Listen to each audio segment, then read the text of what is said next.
common psychological traps, especially 'pag volatile yung market. So, akala ng marami 'pag nagsimula ng magkaroon ng bullish run yung market or umaakyat na yung market, tapos na yung mga paghihirap.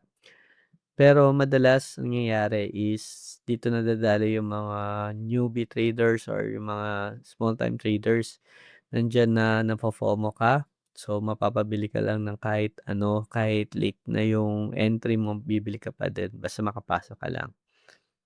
Then nandiyan yung revenge trading dahil gusto mo makabawi agad sa mga previous losses mo, bibili ka ng bibili ng stock without having a trading plan or hindi ka sumusunod sa trade plan idea mo.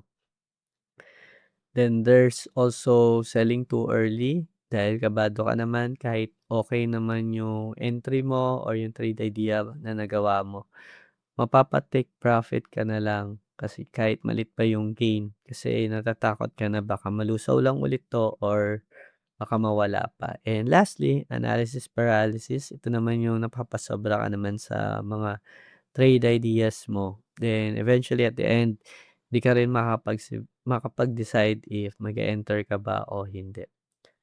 So remember sa market pinakamahalagang matutunan natin is yung pagkakaroon ng discipline and clear trade plan.